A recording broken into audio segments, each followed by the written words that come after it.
Okay, I think we'll get started. I'd like to welcome everyone to this very special session of the Visiting Scholars Seminar. It's a great honor for the Center for European Studies and a pleasure for me personally to introduce David Lipsey.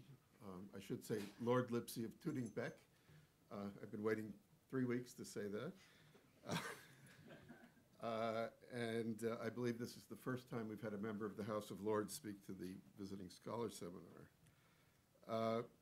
David Lipsey is a journalist and Labour peer. He was advisor to British Prime Minister James Callaghan in the 1970s and a member of the Jenkins Committee on Electoral Reform, the Royal Commission on Long-Term Care of the Elderly, and the Davies Panel on the BBC license fee.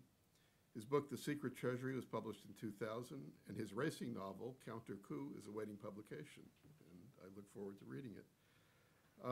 While I was searching for biographical information on the internet, I found that David had been asked to comment on a number of books about politics, to pick out his favorites, and I thought there were a few choice quotes that I would read by way of introduction. He says, "I have spent most of my adult life in or hanging around British politics, so perhaps it is natural to start with the two books that to me best reflect what political life is like. Both, it is true, are from a few years back. They thus perhaps understate one of the dominant factors of modern politics, the ubiquitous power of the media, and overstate the importance of Westminster life. Tony Crossland, protege of Hugh Gaitskell, Labour politician and author between 1950 and his death in 1977, is perhaps too much of a personality to prosper in the anally retentive political world of today, where to give free expression to one's character is to bleed in front of the sharks. Still, a few manage to be both politicians and themselves even today, and I trust that David will be one of those." One more quote from David's writing. "Before I went into the House of Lords," he says, "I used to write Badget, the Economist Weekly column on British politics. I am therefore biased when I recommend as the finest book on the subject ever written, The English Constitution by Walter Badget, a Victorian editor of the magazine. Of course, it is a bit quaint now from the title on. If you talked of the English Constitution in Glasgow or Cardiff, you would be strung from a lamppost. But though the subject has moved on, some of Walter's concepts are eternally useful. The dignified bit of the Constitution then referred to the monarchy and the efficient bit of to Parliament. Today, it is Parliament that is largely dignified, the efficient bit being the leader columns of The Sun and the Daily Mail. What, however, has not dated at all is the style and the verve, a great journalist in action, as well as a great brain, and today insufficiently read." So I turn to another great brain and invite David Lipsey to tell us about British politics from 1972 to 2011. Well, thank you very much, Art. May I start by warmly thanking Trish, where's she gone, just there, and everybody at the Center for European Studies for inviting me here for a little intellectual rest and recreation from my legislative duties in the House of Lords, and also to thank all of you for giving up your lunch break, sitting in starvation to listen to me. Generally, my style is to walk about flapping my arms and not having a text at all, so that things can be very varied. But I am actually going to speak from a text today for two reasons. One is that the journal Political Quarterly is interested in publishing this, and they'll want written words, not spoken words. And secondly, because it's quite long, and therefore, if I find that you're all going to sleep, I'll simply stop reading the text, hope that you read the texts that are being distributed after I've gone, and get on with taking your questions. Suppose you were a political scientist with a great love of space travel. And suppose that in around the year 1970, you had taken off and were now returning to London after a 40-year heavenly tour. You would land your craft in Parliament Square, which you remembered as the centre of British politics, and you'd look around you. Now, the first thing you'd notice is that the square was a good deal grubbier than when you left. This is because the 1997 to 2010 Labour government, in one of its rare moments of liberalism, decided to get rid of the old law that stopped citizens demonstrating outside Parliament. The result is that ever since Parliament Square has been packed with a crowd a good deal less salubrious than the homeless of Harvard Square, complete with cardboard boxes to sleep in and cardboard banners to wave, Blyer, no cuts, free the Tamils, you name it, it's there in Parliament Square. But once you picture your way over the wreckage, what would you find? You'd think at first that nothing much had changed. There's Downing Street down the road, home of the Prime Minister, and the Palace of Westminster, home of Parliament. Both have acquired, it is true, iron barriers to fend off one kind of terrorist or another, particularly tourist terrorists, I think, but they are recognisable still. Walk into the House of Parliament. You can do that still in Britain. You walk into the House of Parliament and ask any member you happen to see about their partisanship. They would overwhelmingly reply Conservative, Labour, or Lib Dem, just as they did in 1970. Well, not just as they did, because actually the Lib Dems in 1970 were called Liberals, but at the same time, the kind of people, they just changed the name. The ancient ceremonies of Parliament remain largely unchanged. Any lord who wishes to attend the first sitting of a new Parliament has to wear an ermine robe. They cost £3,000 apiece, so I've given up attending myself. But you have to be clad in red for the ceremony. And mirabilis dictum, there is still a speech from the throne, read at the start of the parliamentary session by the same woman, Elizabeth II, Queen of England, now aged 85, and marrying off her grandchild, as you know, next Friday. Well, if you were disoriented by the similarities, you might ask to see a copy of the British Constitution. Could so little really have changed? But you'd find that this was one thing that hasn't changed. You would be told, what you have clearly forgotten, that Britain does not have a written constitution. There is no single source which tells you what has and what hasn't altered in our constitutional arrangements, nor is there any single authority, neither politician, judge, monarch, cabinet secretary, court, who is able to give you a definitive official account. Professor John P. Mackintosh was the last, I think, British Member of Parliament who managed to combine that job with being an academic. I don't know whether that's because we work academics harder these days or we work MPs harder these days, but he combined the two. And interestingly, his book, The British Cabinet, was first published in 1970. He died tragically early, but if you look at that book, you will get a description, at least, of the British political scene there, which is the starting point for where I'm starting. For the same thing, something similar happened to the writing of his book from the point of view of this lecture, and that is that in 1972, to be precise, a callow, gauche, thin, neurotic geek of 24 first arrived in Parliament. He was taking up his new appointment as political advisor to Right Honourable Anthony Crosland, opposition spokesman on the environment and Britain's leading post-war socialist thinker. And I understand that I am still that same geek today, though I've somehow acquired a peerage in the interim. And it's that journey that I'm going to take you through, the 40 years that I'm going to take you through this lunchtime. And the story is not the story that the space traveller first would have thought he was going to see, a story of no change. That is a complete mirage. My story is indeed the reverse. It is a story of change whose pace and scale is hard to overestimate. For those of you with urgent appointments or rumbling bellies, here is what I shall argue in 2 sentences. First, Britain's constitution has in those years, and in particular in the years since 1997, undergone a wholesale revolution which makes our governance practically unrecognisable compared with the constitution of around 1970. It continues to change at a rate that shows little sign of slowing. Secondly, however, and less noticed than that, there has occurred partly as a result, but mostly for quite other social and political reasons, a revolution in Britain's politics too. Poor Mr. Mackintosh, if he did come back, would reel at the changes that have occurred in his parliament, in his party, in his country. Indeed, his country would now be described as Scotland because he was Scottish, when then it would have been described as England because your English nationality took priority. Okay, so that's what I'm saying. Hard press can go now. I'm going to start with the Constitution and then move to the politics. I can run slightly more swiftly through the constitutional changes for the following reason. Britain's two leading constitutional and political scholars have covered the subject in two magnificent books.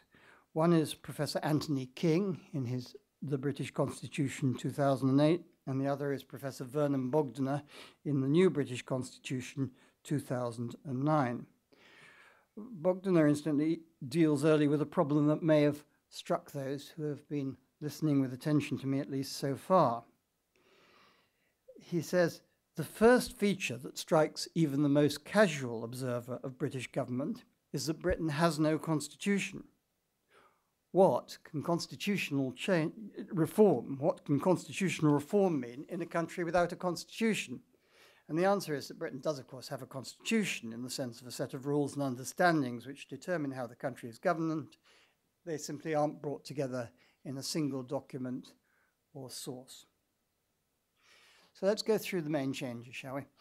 First major change dates to this spectral constitution dates from 1972-73, just as I was padding into the House of Commons for the first time. It was Britain's entry into the European Common Market, it was then known. European Union implied a bit too much unity for British tastes, so we called it the Common Market.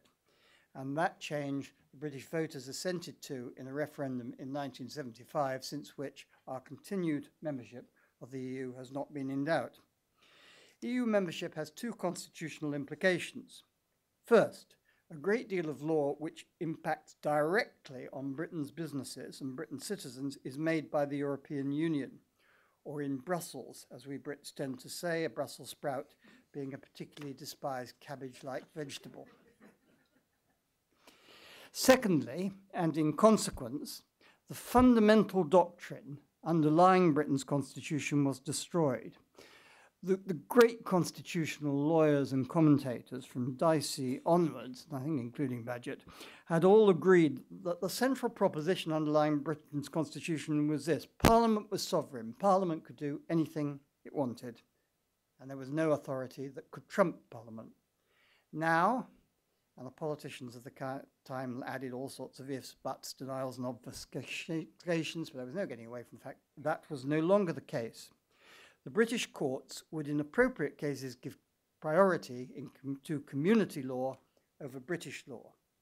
These cases have tended to expand in number over time with successive revisions to the European treaties and successive Brussels decisions, and with what many Brits perceive as the imperialist tendencies of the European Commission, the central bureaucracy of the European Union. Meanwhile, quite voluntarily, the Labour government incorporated the European Convention of Human Rights, which has nothing to do with the European Union, but is an important statement of human rights of Europeans, into British law. So now a British citizen who thinks his rights have been infringed can go direct to a British court, where before he had to go off to a court in Strasbourg to complain.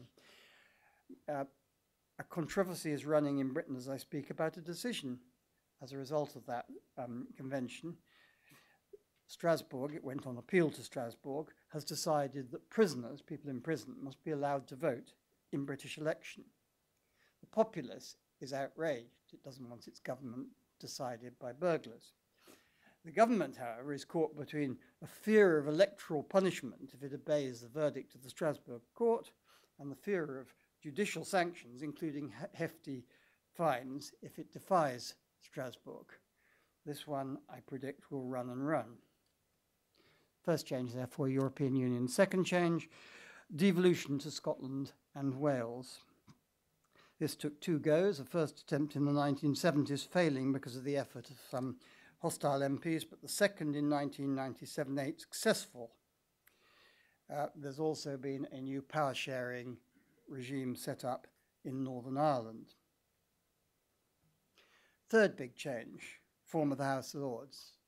Go on about that because it's my job.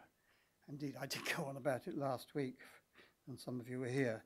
But essentially what happened was that in 1999, the basis of the House of Lords was fundamentally changed when the hereditary peerage, that is, people who were peers because their dads were peers, because their dads were peers, because their dads were peers, because their dad before that was married to a mistress of Charles II, they were mostly thrown out of the House of Lords, and therefore it was replaced by life peers appointed by a process we can go into question time if you want. It may not have been intended that way, but the result was a very large increase in the power of the House of Lords, which now stops, as it never stopped before, the government from doing certain things, particularly in the human liberties field. We stopped the government abolishing jury trial for certain offences. We stopped it locking up suspected terrorists for the length of time it wanted to.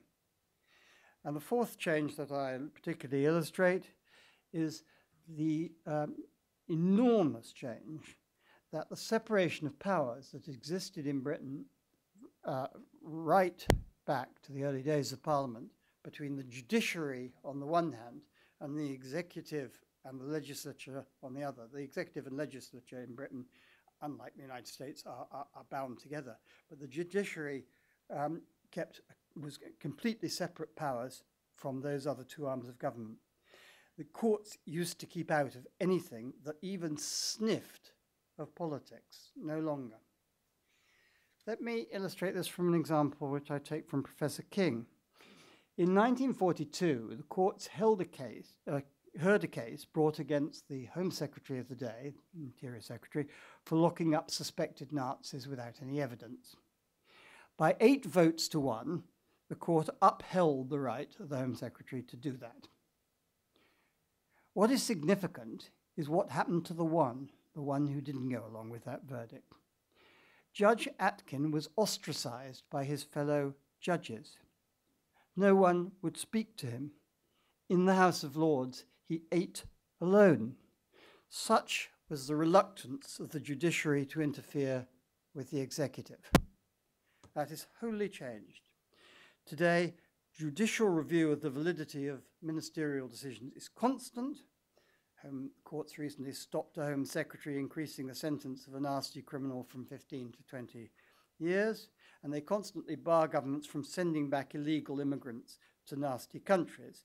Illegal Home Secretaries, responding to even more illiberal public opinion, want to send somebody back to the Sudan or somewhere nasty, and the courts say, no, you can't. They're British now. They might get tortured.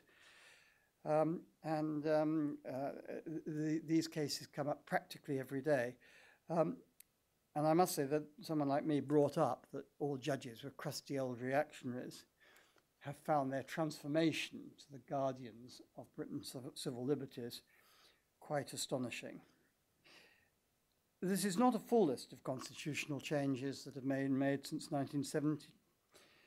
One could add, for example, the Freedom of Information Act of 2000, which Tony Blair regards as his biggest ever mistake. He doesn't think he made many mistakes, it's true, but that one he does. New electoral systems for European and some local elections. Elected mayors for big cities, including London. Erosion of the power of local government. Reform of the House of Commons to create more powerful committees to challenge the executive. The introduction of the use of referendums into British decision-making. And the effective end of the Lord Chancellor, a politician who used curiously to run Britain's judiciary. Nor is all this change by any means the end of the story.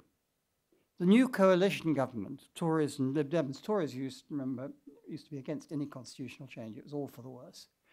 But here they've got a huge new phase of constitutional change. In a fortnight or so, Britain will vote on whether to change its first past post system for electing MPs to the alternative vote in which voters number candidates in order of preference. As at present, 2/3 of British MPs are elected with the support of less than half of those voting in their constituencies. This is not a small change. With that goes a whole new system of boundary drawing, what you would call redistricting, which will make constituencies more equal, more redistribution more frequent, and will reduce the total number of MPs from 650 to 600.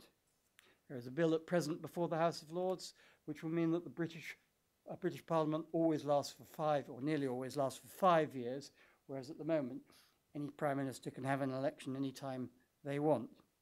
There is talk of legislation so the public can force Parliament by petition to debate certain legislative measures. All three parties are committed to an elected House of Lords. So I think you can see that the extent of the constitutional change really is quite extraordinary, and most of it has been concentrated in the last 15 or 20 years of the period to which I refer. But more striking, I think, is the way this has come about. Yes, countries have new constitutions from time to time. I think you once had one in this country. What happens is there's some sort of crisis, and the great and the good come together. There's a public debate about what needs to be done, and you come out with some new constitutional arrangement. No such process has occurred in Britain. These changes, these fundamental changes, have no common source. They are the product of side effects of other measures, happenstance, narrow political calculation, goodies handed out by political parties to appease powerful groups in their midst, and in the case of the judicial changes, a good old-fashioned power grab by a group of men and women who perceived a vacuum which they could move to fill. The individual changes are largely unrelated to each other. No coherent philosophy underlies them. No constitutional principle has emerged to take the place of the old centrality, the sovereignty of Parliament. There is perhaps slightly more of the American philosophy, that of the sovereignty of the people involved. And let me just illustrate this from some examples. Europe, fundamental change in the constitution. We didn't go in order to change the sovereignty of Parliament. We entered because a majority of the British political class decided that our economy would do better if it was part of a wider free trade area, and we could only become part of that wider area by joining the European Union.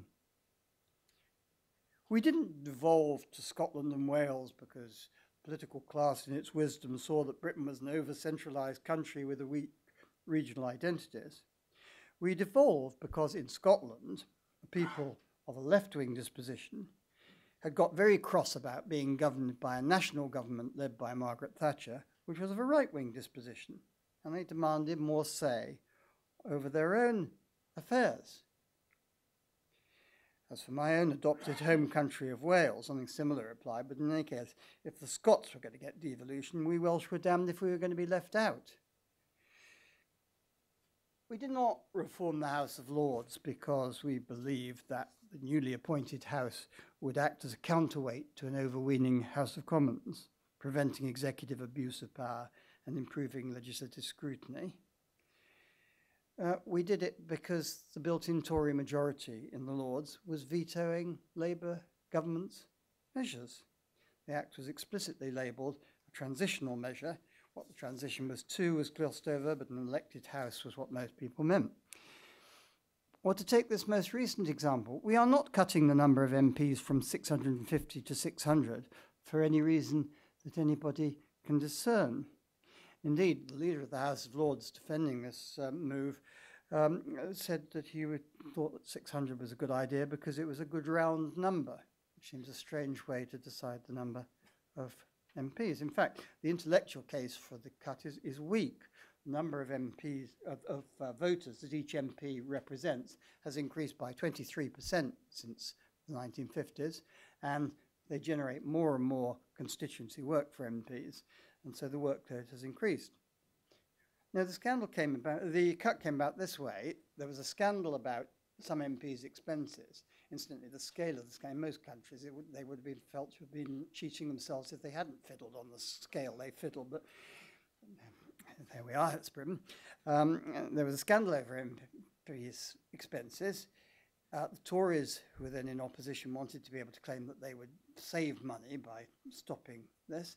And the simplest way of saving money was simply to cut the number of MPs. It's a funny, rum old way to go about things. Now, of course, ingenious defense can be made of this way of doing things. Organic, pragmatic change has always been the British way of constitution making. We always point out that the French who go in for proper constitution making also had a revolution, and we never did, which shows our superiority. And some people might even point out that there are some disadvantages to doing things the way that the United States did things, namely to draft a constitution which is essentially remains unchanged after 200 plus years. So there is some case for organic change. What is hard to justify is the sheer volume of change, the at best half-baked arguments that have been used for change, the way one change has, or rather has not, related to another change, and above all, the headlong rush from one set of change to another set of changes without any assessment of whether the changes that have already been made are for the best or for the worst. Net good or net bad, the whole thing, in Tony King's words, has been a mess, and it continues to be a mess. But that is not all, that is not nearly all.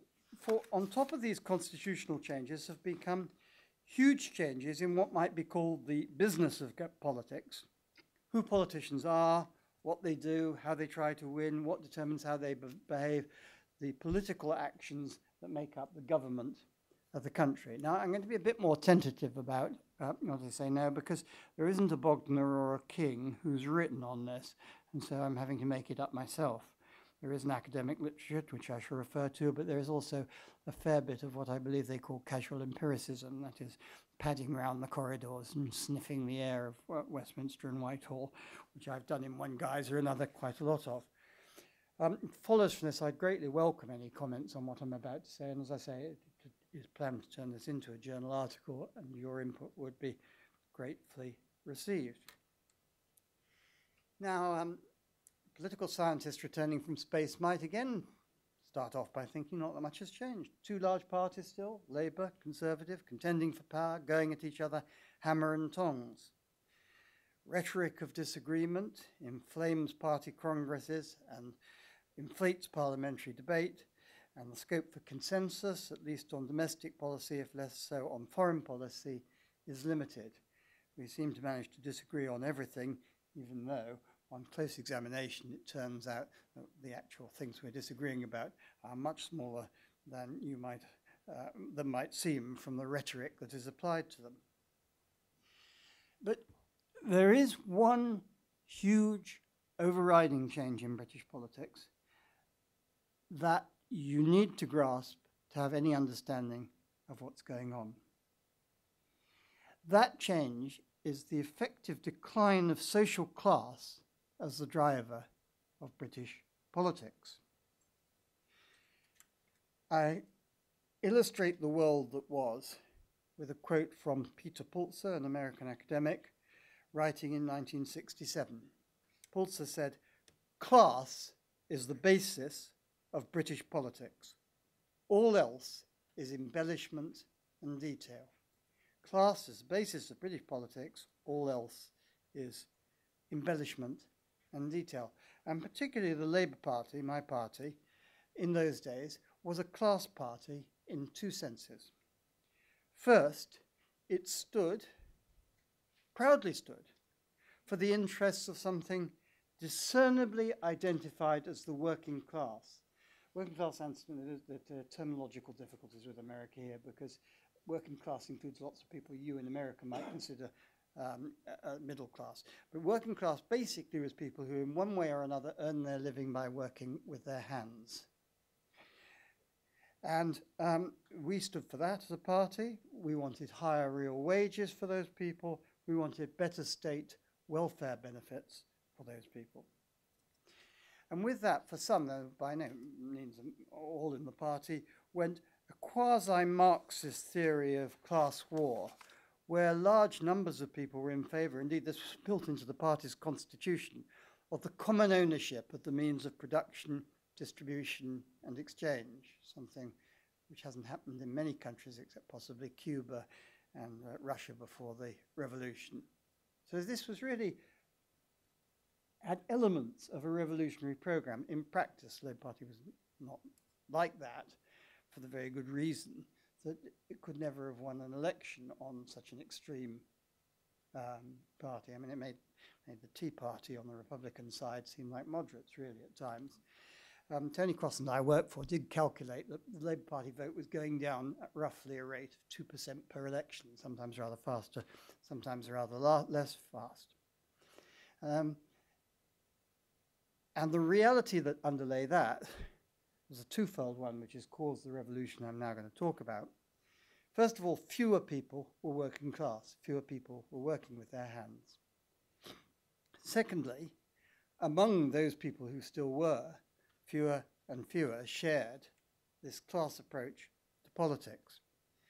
These figures I owe to Peter Kellner, a psephological expert. In 1970, an election Labour did really quite badly in. 56% of manual working classes voted Labour. In 2010, 33% did. In other words, we'd lost a third of the support among that class. In 1970, the manual working population comprised 66% of the population. In 2010, that's down to 43%. In other words, the working class has shrunk by a third. So, combining the effect of these figures, in 1970, Labour polled 10 million votes from people in the manual working classes. By 2010, that had fallen to 4.2 million votes. That is, it had more than halved. And that was actually fewer in 2010. And believe me, the space traveller would have a complete seizure when he heard this. Actually, fewer working class votes accrued to Labour than middle class votes. Labour had 4.2 million manual workers in support, 4.4 middle class votes, particularly strong, for example, among the public sector. Tories remained throughout a largely middle class party because the middle class was growing in size and they could get away with it, though when they got rather narrow in their appeal and appealed to a rather narrow group of people, they lost a number of elections, which was the elections Tony Blair won. But the Labour Party had to change more radically. That's why we came to be known as New Labour. I'm rather proud of it because I actually invented it first, but Tony Blair copied me, and he's never acknowledged it yet. If Tony Blair ever comes to Centre for European Studies, would you kindly point it out in my Fabian pamphlet? Lots of things go with that, and I'll just mention a few of them. First, it affects what has been the central defence of the British political system, namely that it inevitably generates majority governments with a mandate for change and who can be held accountable for the performance by the electorate. For that to work, you have to have two dominant national parties, as you have in the US, despite the occasional rise of independence. And that's what Britain's first past the post electoral system combined with this class divide provided. In 1970, the two big parties between them polled 89.5, that's virtually 9 in 10 of the national vote. By 2010, that figure was 65.1%, two-thirds. There are lots and lots of people who don't vote for either of them. One lot of them vote for the Liberal Democrats, others of them vote for the Scottish National Party or the Welsh or the various Northern Ireland parties or anti-European parties or Green parties or lefty parties, lots of it. Now, for years, the expected effect of this didn't happen and we didn't get a hung parliament, but now we have. The reason we had a hung parliament in the last election was threefold. First, the electoral system has stopped punishing the Lib Dems and the other small parties as heavily as it used to. We can go into why again if you want to. Secondly, the number of Labour-Tory marginal seats has gone right down. Thirdly, the electoral system, again for reasons we can go into, has developed a pro-Labour bias. That means that there are always more Labour MPs than there should be. And of course, we've got this referendum on May the 5th, which, if the alternative vote was carried, would make it still less likely that any party would have an overall majority. I think it is barely an exaggeration to say that the likelihood is that Britain in future, not having had a single coalition government since the one voluntarily formed to fight Hitler, the likelihood is that most governments will in future in Britain be coalition governments, as is the case generally in Europe. It wouldn't altogether surprise me if we never had a majority government in Britain again. And this is a vast change to which British politicians are only starting to react. It's accompanied by a decreased role of ideology in Britain's national policies, as you'd expect, because parties now have to reach out for votes wherever they can get them. They can't rely on their base vote that they always could rely on before. It's actually 50 years since Dan Bell, whose passing we celebrated in the Memorial Church on Friday, wrote his famous book, The End of Ideology. In fact, in Britain, it was a slow death. In fact, the corpse rose up again during Thatcher, and ideology ruled supreme. But now it is looking less and less likely that British politics could again become ideological. I may say personally, I find this quite strange because having been regarded for most of my life as a proto-fascist in Labour circles, so right-wing were my views, I now find that without having changed my mind on anything, I'm rather on the left of the party. A lot of things have gone with this. Nobody believes in nationalisation anymore. Public support for increased tax and public spending is at its lowest level since the early 1980s. 39% want increased tax and public spending compared with 62% in 1997. We tolerate huge inequality in society in a way we didn't before. Our super rich are nearly as rich as your super rich. They're not yet as rich as the Russian super rich, of course. And so the whole ideological dimension has gone. Another consequence I just want to point out is the rise in media power. Now, I'm an ex-journalist, but of course I think the whole business has gone to pot since I left it. But the rise in media power has been startling. It's not new in British history. Stanley Baldwin, an interwar prime minister, once berated Beaverbrook, the owner of the powerful Daily Express, as one who exercised power without responsibility, the prerogative of the harlots through the ages. But I think Rupert Murdoch is a harlot well beyond anything Beaverbrook ever managed. Politicians no longer command armies of voters who will believe whatever they lead them to believe. And so they're seeking all the time to influence, to try to get through to those who they think might influence voters, to think their way. And the obvious lot to do that are the media. I won't say too much more on this. There's a showing of the film The Loop here tonight, which will say much more eloquently than I can what's going on in terms of attempted manipulation of the media and its total failure. But I will just use one quote from dear old J.P. Mackintosh.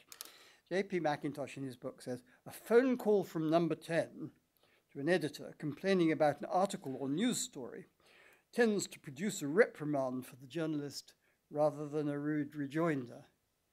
Not now, it doesn't.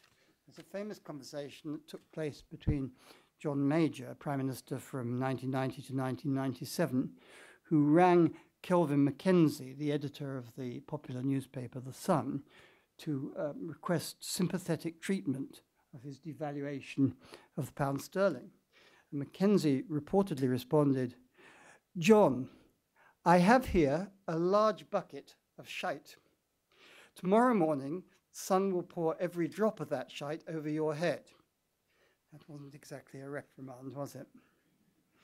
Now, British politics, I judge, is still slightly less dominated by the media than American politics for two concrete reasons. One line of defense is that by law, political reporting on television, though not in the press, has to be unbiased. Rupert Murdoch is said to want to change that rule so there could be a British Fox TV, but you couldn't have a British Fox TV now. It would be taken off the air by Ofcom, the regulator, because the news has to be unbiased. Very important. Even more important is that you can't buy TV advertising as a political party in Britain. You can't buy it. And so the role of money in British politics is much less influential and thus much less corrupting than it is in American politics. It remains to be seen if the British political class can summon up the will to maintain these safeguards.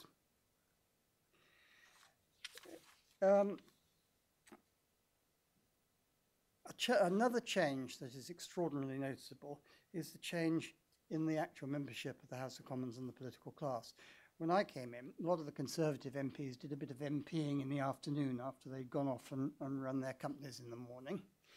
And on the Labour side, being an MP was often a kind of consolation prize for failed trade union officials. Sorry, Joe, you didn't make it to General Secretary of the Union. We couldn't get you on the General Council of the TUC. Couldn't even get you leadership of the local council. Tell you what, why don't you go down to Westminster as an MP? There they were, I'm afraid spending more time than they should have done in the bars, but not able to provide a very good contribution. Now, we have many more overtly professional politicians now. Cameron was a political advisor, so was I, but he was. So was Ed Miliband, advisor to a politician, a Labour leader. Shadow Chancellor, advisor to Gordon Brown, Shadow Education spokesman, political advisor, and so on could go on. These are people who, as it were, leave school, go to university, get their degree, and go and work in politics. It's not all for the bad, because they're mostly quite able people, but it does, I think, create a certain gap between the people and the people who represent the people. This political class is speaking a language, one to another, which is simply unrecognizable to very many people who are not members of the House of Commons. And it is leading to a turning off. The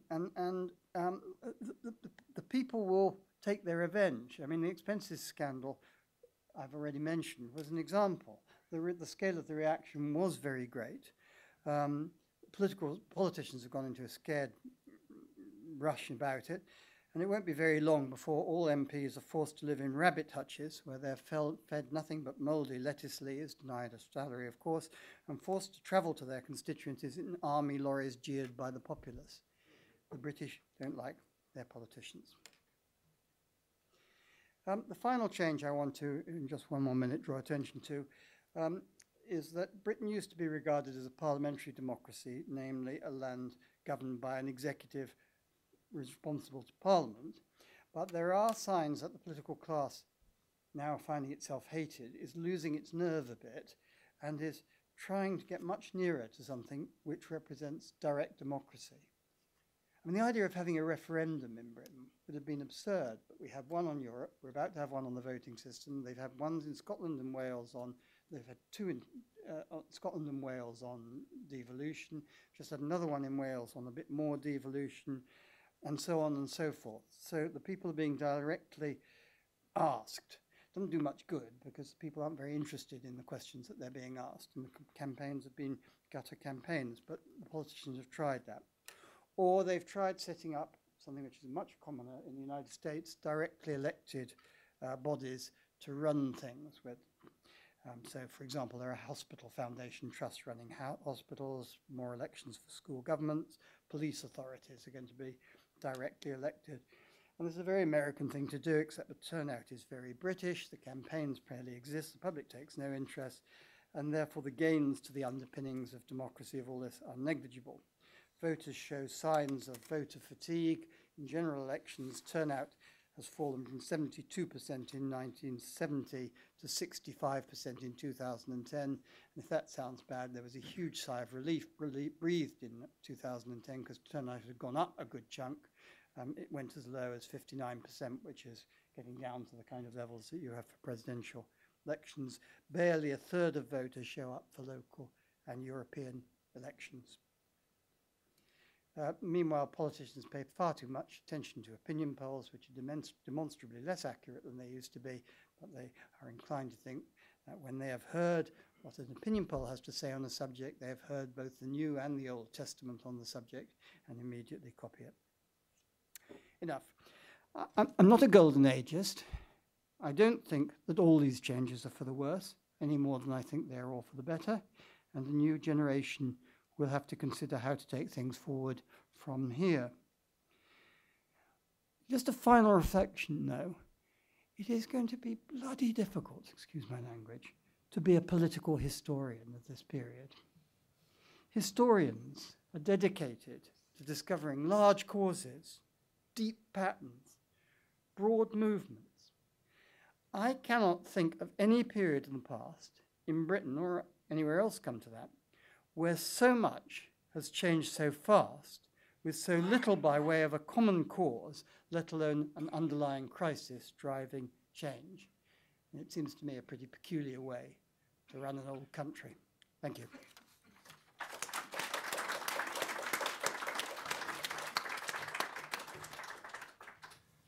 Well, as promised, this was not an annually retentive account of British politics. I think we'll take questions now, so the floor is open. Harvey.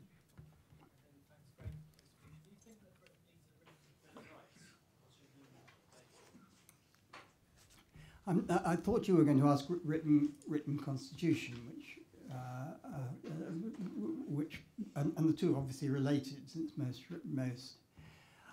I don't see ourselves as being terribly short of rights at the moment, nor of law that guarantees those rights. I mean, there are raids by politicians from time to time, but the raids are not always wrong, and I think you need a certain amount of flexibility in this field. I mean, if you can imagine that there's a sort of renewal of the worst kind of Al-Qaeda terrorism, and if you imagine that you've got a Bill of Rights enforced by very liberal-minded judges, which there have been, who prevent the government doing those things that the populace believes to be necessary to tackle the problems that are being faced. I think that could be an incendiary situation. So my inclination is to leave this to the player forces that we have, confident as I am that the combination of the reasonably liberal judiciary, the strangely liberal House of Lords, and the general sense of generally liberal press, I think that over these sort of matters, the posh press is liberal, the popular press isn't. I don't think that the case for a written Bill of Rights is yet made. Warren? Yeah, I'm certainly not a fan of Mrs. Thatcher, but I have the impression that she contained the potential power of the Enoch Powell hard right, anti-immigrant, ultranationalist element within conservatism. And I wonder, with this de-idealization that you're describing, whether it sort of opens up new possibilities for extremist groups on the right. Well, I think it opens up new possibilities for extremist groups, both on the right and indeed, we could talk about this, within the existing parties. We do have a number of extremist parties. The British National Party is an extreme racist party. UKIP is not a racist party. United Kingdom Independence Party, but it is an anti-European party. And certainly the underlying tensions which are caused by immigration remain. We don't have the liberal mindset that this country has generally had towards immigration. I know it's not unrestricted. There are a large number of people who feel that immigrants are undercutting their standard of life. The British National Party, it's quite surprising. Every few years they are expected to break through and win a parliamentary seat. Occasionally they win the odd council seat, but they seem to find it very hard ever to get above the threshold of about 20% of the vote, and they're usually at a small fraction of that. This incidentally contrasts with France, where the Le Penites are now possibly the largest single party in France, as close to run thing. So it hasn't happened yet, though you have to keep on manoeuvring about it. I think for the Labour Party there's a particular problem in all this, which is that the I mentioned the decline of its working class vote. Labour Party is now an alliance between a group of liberal-minded people, middle-class liberal-minded people, and a group of working-class people. And the working-class people are nothing like as keen on immigration. And I mean, as far as I'm concerned, immigration brings a Polish person to London who repairs my central heating effectively for nothing. So quite apart from the fact I'm in favour of free movement of labour, it's very good for me. But for somebody who's living in East Ham, where the Polish person may be living, that may be a house that he's not going to get or his daughter's not going to get, and it may be a rate for the job that's going to be undercut because the Poles are asking for a lot. And that is a very great difficulty for the Labour Party in particular. So I don't think that anybody could say with complete confidence that we have got the far right under, or sorry, illiberal right would be a better description, the illiberals under control in Britain. It requires constant attention and the striking of very difficult and sometimes uncomfortable balances. I think I saw a hand in the back corner. There was in the recent election for governor of Maine, a rather extreme peculiar right-wing candidate was elected with something like 37% of the vote. There was a popular independent candidate who might have gotten about 34%. The mainstream Democrat got 19%.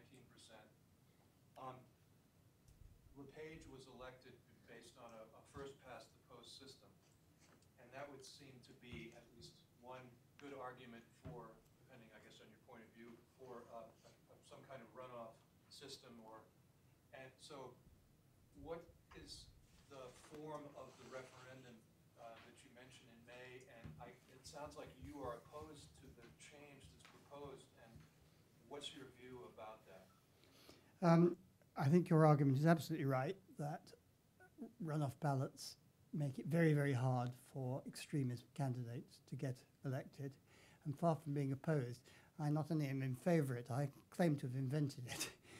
I was a member of the Jenkins Commission on the Electoral System, part of whose solution to changing the British system was to introduce the alternative vote instead of the first past the post. And frankly, that was adopted by Jenkins with one dissenter because I said I wouldn't sign the report unless it was. The case for it is absolutely overwhelming. Unfortunately, we're going to lose this referendum, those of us who are reformers, on May the 5th. We are going to lose it because the Lib Dems, who are the main advocates, who are the original advocates of change, are very unpopular at the moment, so people will just use it to give them a bloody name. No's, we're going to use it because the campaigners for change have not run a magnificent campaign, and above all, we're going to lose it because Nick Clegg, the leader of the Liberal Democrats, has made what I regard as the most extraordinary political blunder that I have ever witnessed in my 40 years by deciding that the referendum should take place on the same day as the elections in Scotland and Wales and for local councils. Now, if you think what's happening in those, there are two parties in Britain in favour of the AV change. Most of the Labour Party and the Lib Dems are for, Conservatives are against. Because in these local elections, Labour and the Lib Dems will be fighting each other hammer and tongs. So they can't get together a joint campaign to put the case for AV. They appear on occasional platforms together, but it just hasn't happened. And so we've been made mincemeat of. And this wasn't not put to Clegg. I made sure I put it to him through intermediaries myself. But he showed a degree of stupidity about it that, I mean, I just can't believe is possible in a man who couldn't be so articulate. And as a result, we will lose. And sadly, this will be the end of electoral reform for 20 years. I won't now see it in my lifetime, which is a great tragedy. Thank you. In the back.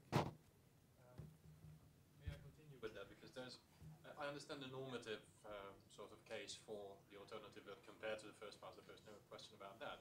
But in these types of major electoral reforms, you need to have a fundamental political interest somewhere. I mean, this is normally the way things are done.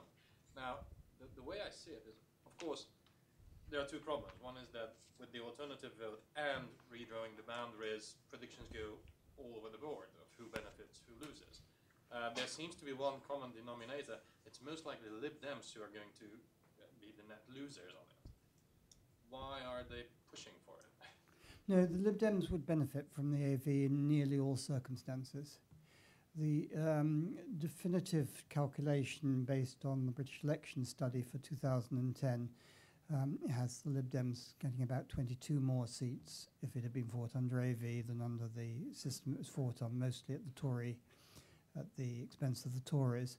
And in nearly all elections, the Lib Dems would have benefited from it. It's not to say they always will do, because they've done so, because most Labour people thought Lib Dems was a good second choice because they weren't as right-wing as the Tories, and most Tories thought Lib Dems were a good second choice because they weren't as left-wing as the Labours.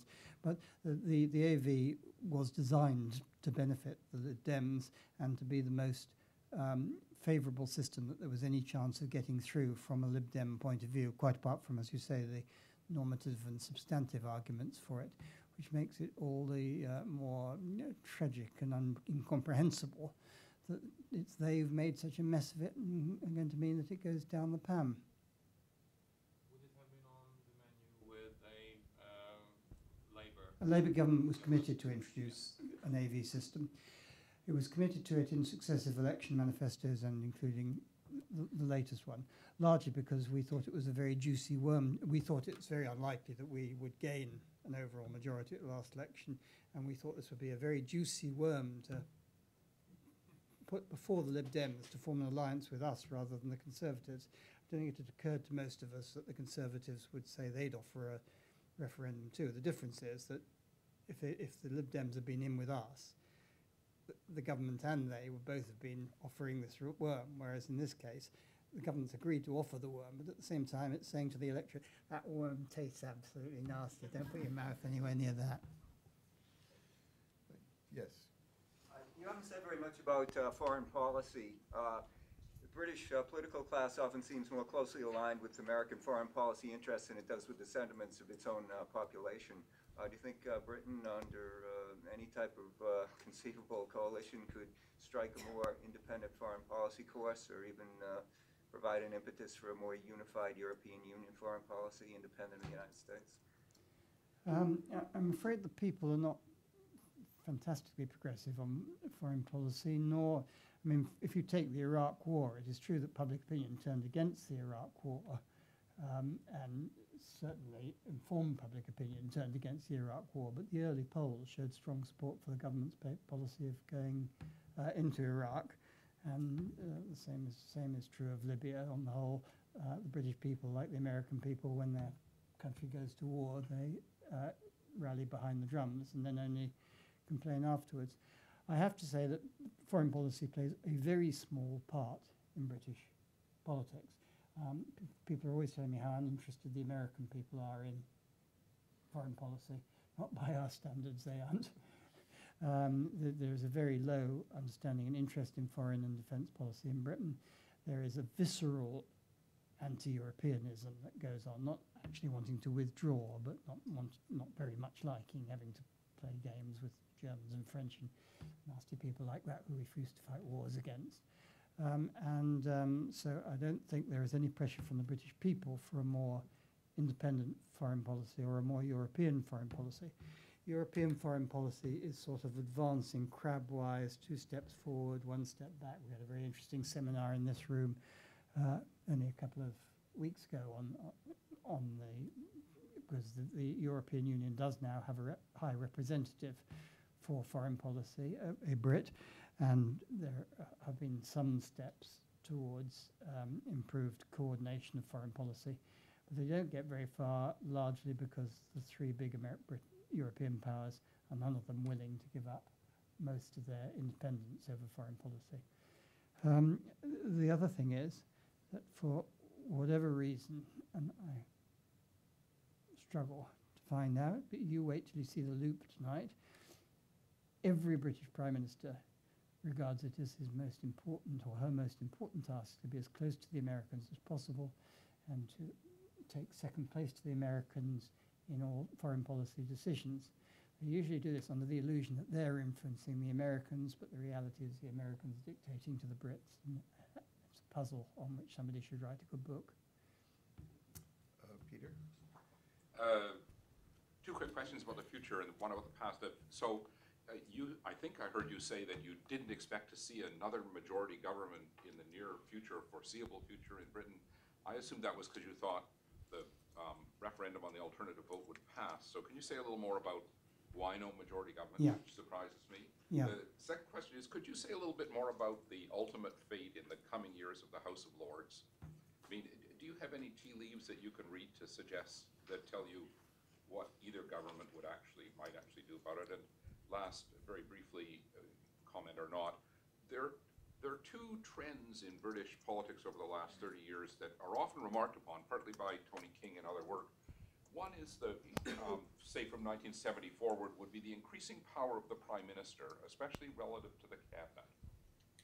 And so it was interesting to me that you didn't mention that. I wondered whether that was because, possibly quite reasonably, you view that as not very consequential, or whether you think it might not have been happening. The other related development is a politicization of the upper civil service, which is a sort of phenomenon in many countries. Again, my question sort of is, are you inclined to view that as relatively unimportant or not a very strong trend? Okay, well, I think that's 4 more 40-minute addresses, if you're all happy for the afternoon. No, I'll do them very quick instead. I'll try and do them quickly. So far as the likelihood of majority governments, this may turn out, I may turn out to be wrong about this, because the Lib Dems may simply disappear as a result of the coalition government being so unpopular. But assuming that they remain at roughly the levels there are, there are fewer marginal seats that change hands in elections, so that large swings in votes don't lead to large swings in seats. Labour has a very solid base due to the bias in the electoral system. So, we only had, about 100 less seats than the Tories last time, although we only polled 29% of the vote, our lowest result for many, many years. And the third party contingent in the House of Commons, even leaving aside the Lib Dems, has grown. So we now have something like 80 or 90 MPs from other than the two big parties. So one party has to get 80 or 90 more seats than the other before it's got a chance of an overall majority. So in general, I think that is likely to continue. The alternative vote would add only slightly to that, though it would add slightly to the lack of likelihood of a majority. House of Lords. Well, it's going to be quite difficult to stop it, because all three political parties are committed to it. Labour has always been committed to it. The Lib Dems are terribly committed to it, because it's the sort of thing Lib Dems believe. And the Conservatives are not committed to it at all, but they don't want to be outflanked by the other two parties in appearing to be less democratic. So you've got all three parties at election manifesto pledges to change the House of Lords. It's technically very difficult. We have the power to be exceedingly awkward, because we can stop not just the bill abolishing the House of Lords or introducing an election to the House of Lords, we can stop the whole of the government's legislative programme if we want to, and we may well want to. I have only one real hope of preserving the House of Lords, and it goes like this. They bring in a bill. We are exceedingly awkward. But we say, if you are prepared to submit this to a referendum, we'll let you have it. You can do so. The government will think, because the polls will show at the time 2/3 of the people are going to vote for democracy, and so they'll vote in a referendum. So they say, well, that's all right, we'll let them have their bloody referendum, and that'll be the end of them. When the referendum comes along, people's general conservative disposition will start to reassert itself. They'll find that they quite like the House of Lords as it was. And when they find that the proposal of the government is to have more highly paid elected politicians, they won't like that at all. And so the referendum will take place, and Lords reform will be voted down due to the great wisdom of the British people. That's the only strategy, I think, that's got a prayer of working. Power of the Prime Minister. Yes, I don't think that the scale of the increase has been that great. And indeed, of course, in Cameron, you've got a Prime Minister who, because he's in a coalition, is not terribly powerful. In Brown, you had a Prime Minister who was sort of an all-powerful dictator, but as he hadn't got a clue what he wanted to do with any of it, he wasn't that powerful. Blair was never that powerful because he had Brown, who he was too scared to sack and who stopped him doing half the things he wanted to do. So the last truly powerful prime minister, and Major was a bag of wind. The last truly powerful prime minister is Thatcher, and it would be very hard to make all that into a strong trend, though in some ways there are increasing powers. The prime minister, for example, they have their own department. Finally, politicisation of the senior civil service. There isn't any politicization, I don't think, in the sense of political people being advanced to high jobs, but the decline of the power of the British civil service could easily have figured in my list of things. In fact, it may figure in the text and be part of what I skipped. Once upon a time, policy was very largely made in a conversation between senior civil servants and politicians, partly because decisions have to be made so quickly now, and partly because the esteem in which civil servants are held has declined. That is no longer the case. Civil servants do what they're told, and that's a serious minus in all these developments. Yes. My question is coming from a completely different point of view. I have been working on secessionist movements and how they lobby. And I did research in the US and I did in the UK on the Palestinian, Armenian, and Kosovo cases. And from different points of view, they all gel towards the House of Lords. So since you told us a story about development, institutional development, I'm really interested about your story of how the House of Lords has been this really organization within the institutions of the British state that has been taking up some of these claims or not. Maybe this is the wrong evidence that I'm getting to. Yeah. But the whole point is to see with all these movements of developing the civil wars that are more intrastate and interstate, how does this really connect to the House of Lords story? Well, I think the reason that they lobby the House of Lords is twofold. First of all, the members of the House of Commons won't see them. I mean, there are no votes for a member of the House of Commons in embracing Croatian human rights. And they've got a lot of constituency work to do and a lot of priorities to try to do, and therefore they're nothing like as interested. Indeed, the House of Commons isn't very interested, I'm afraid, in foreign policy. Whereas members of the House of Lords are much less busy. They are, many of them, very interested in these. Indeed, it's hard to think of any country in the world in which, within the House of Lords, there isn't at least one or two peers who are genuinely expert, who visited that country, who know what's going on, and who can therefore respond and act as a spokesman for the country concerned. Having said that, it's not terribly effective because the government on those sort of matters doesn't pay a great deal of attention to the House of Lords. You can go and see a minister and say, what are you doing about Kosovo? Or put down a parliamentary question and the minister will say, well, I'm doing everything I possibly can. And that's pretty well the end of it. What you really want to do if you're a representative of persecuted minorities, get the press interested. You get a few stories on the front page saying Britain is conniving at the massacre of Croatians, and then you've got some chance.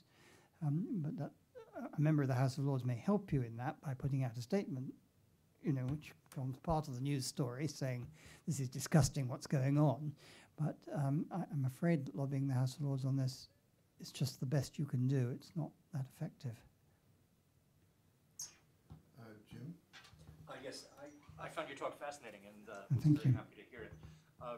And I think I've been reflecting on the sort of final point you made about how hard it would be for us political historians or political scientists to make sense of these changes, given the lack of a kind of cataclysm, a crisis, a plan, whatever, that they kind of add up incrementally, but can't be explained by the normal sort of big structural change out there, or crisis that we normally see. And I think there's much to be said about that, particularly in terms of constitutional change. But one little fact came to my mind that got me thinking in a slightly different way. And that was when you talked about the loss of support of the two major parties. And you quoted the number of people, which I think was up around 89%, who voted for either of the two major parties in 1970. And then you quoted the much smaller number that did so in 2010, and you could do that for many elections prior.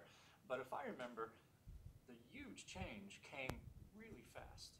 That is, it was between 1970 and 74 that you went from about 90% voting for the two parties to something like 3/4. And since then, it's more or less been in that range, with a slight growth of the smaller parties' vote and a slight decline, and then periodic reversals of the major parties' vote. And what that suggests to me is that there was a kind of, climacteric, if we can use that word, or big crisis in Britain, how it ruled its economy, how it engineered or didn't engineer growth, its role in the world in the 1970s, at which point the old way of doing things got discredited.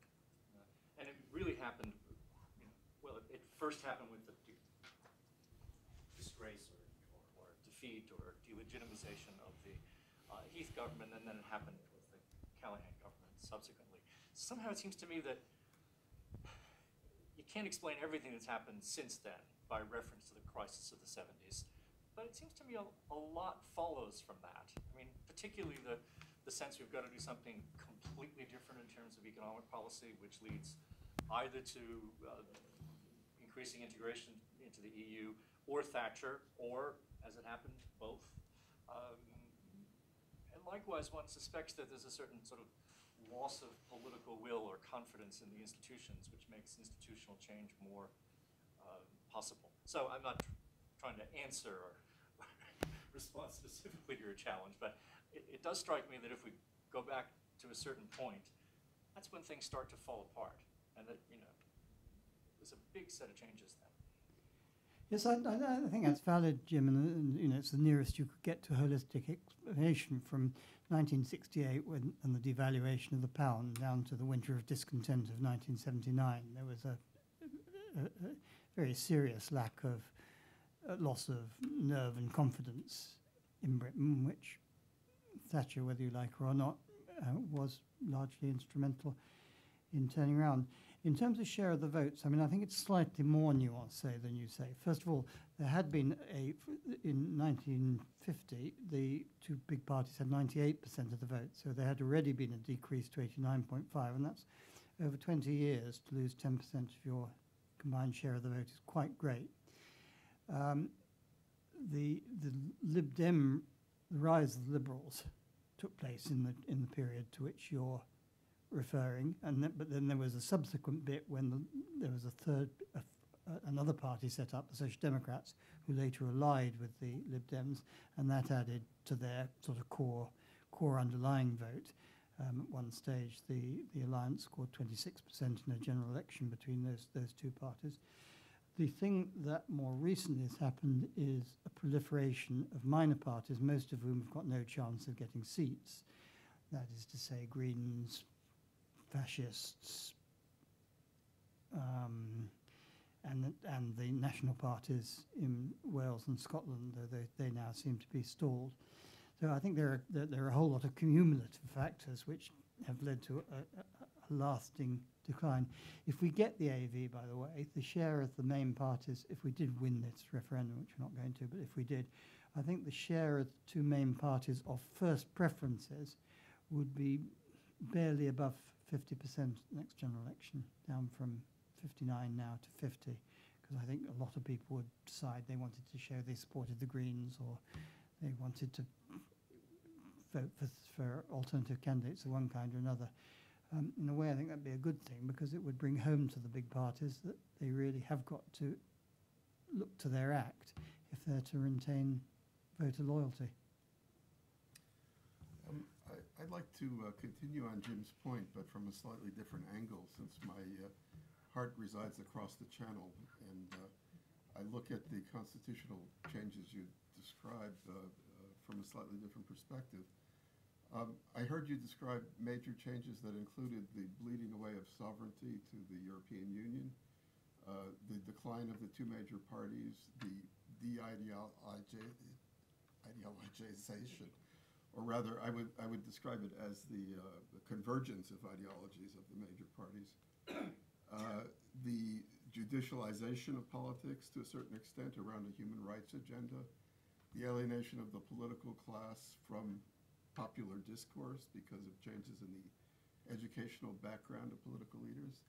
And I see all those changes occurring in France as well, not with quite the same timing, but if I were to give a speech similar to yours about French politics, all those would be major points. And yet you described local adventitious reasons for all of these changes. And I could describe certain local adventitious factors on the French side, but it seems to me that since you have these major changes occurring in two related but very different countries in a similar period of time, there must be some common factors that we would want to look for.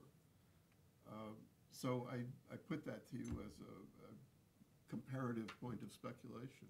Yes, I entirely agree with you. And the one common factor I did emphasize, I hope enough, was the decline of the traditional working class.